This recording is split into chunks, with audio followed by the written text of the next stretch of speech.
আসসালামু আলাইকুম এভরিওয়ান, কেমন আছেন? আশা করি ভালো আছেন। আলহামদুলিল্লাহ আমিও ভালো আছি।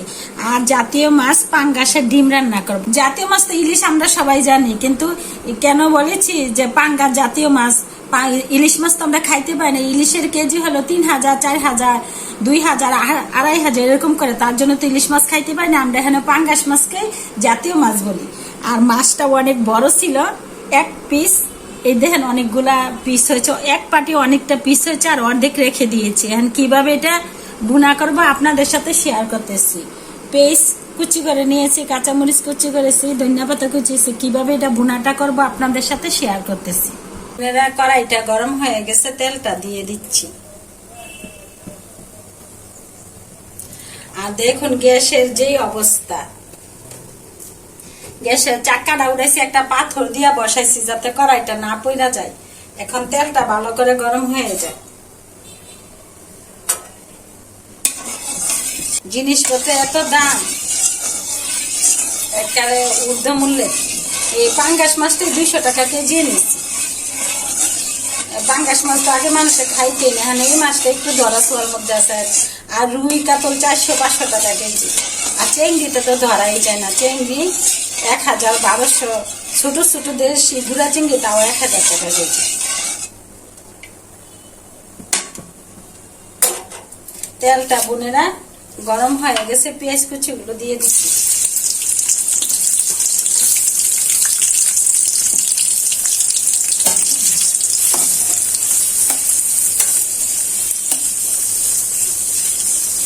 আমাদের মতো সাধারণ মানুষের কি খেয়ে পরে বাঁচবো চিন্তা ভালো লাগে না, রাত্রে হলে ঘুম আসে না।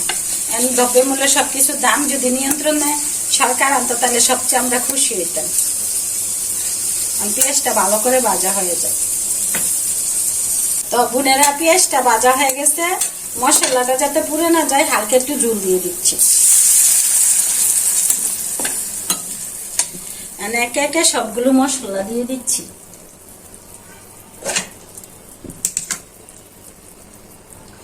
দিয়ে দিচ্ছি পরিমাণ মতো রসুন বাটা, দিয়ে দিচ্ছি পরিমাণ মতো আদা বাটা। মাছের ডিম তো, মাছের ডিমে একটু আদা দিলে ভালো লাগে।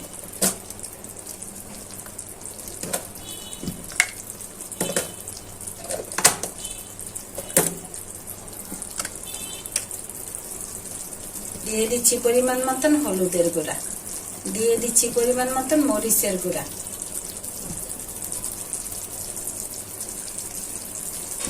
দিয়ে দিচ্ছি পরিমাণ মতো জিরার গুঁড়া।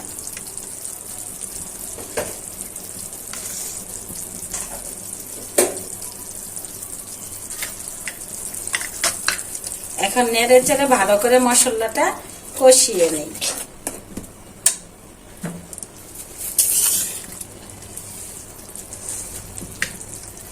দিয়ে দিচ্ছি স্বাদ মতো লবণ।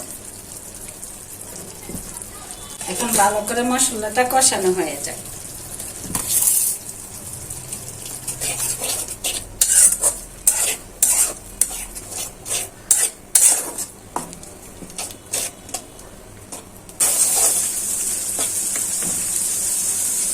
তো মশলাটা ভালো করে বোনা হয়ে গেছে, এখন হালকা একটু জল দিয়ে দিচ্ছি।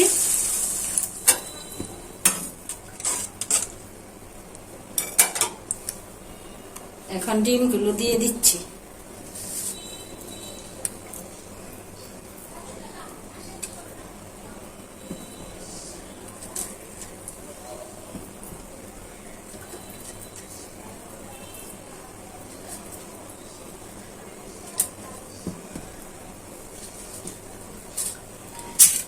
দিয়ে দিচ্ছি ফালি করা কাঁচামরিচ গুলো।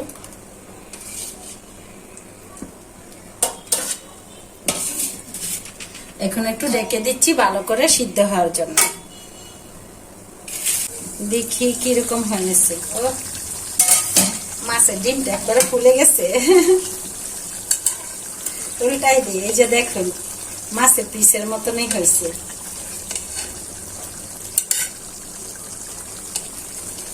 এরকম ভাবে দিলে ময় মশলা ঠিক মতো ঢুকে খেতেও স্বাদ লাগে।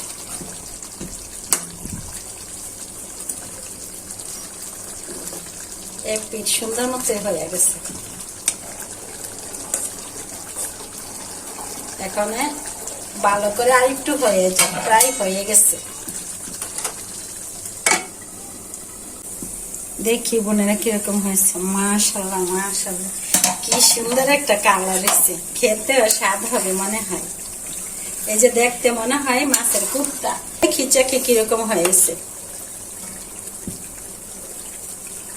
অনেক স্বাদ হয়েছে। মাশাআল্লাহ দিলে অনেক মজা হয়েছে। এগুলা ভাত দিয়েও খাওয়া যাবে, পোলাও দিয়েও খাওয়া যাবে। এখন ধনিয়া পাতাগুলো দিয়ে দিচ্ছি, রুটি পরোটা দিয়েও খাওয়া যাবে। তো বোনেরা ভালো থাকবেন, সুস্থ থাকবেন, আমার ভিডিওগুলো বেশি বেশি দেখবেন, লাইক কমেন্ট করে আমার পাশে থাকবেন। আল্লাহ হাফেজ।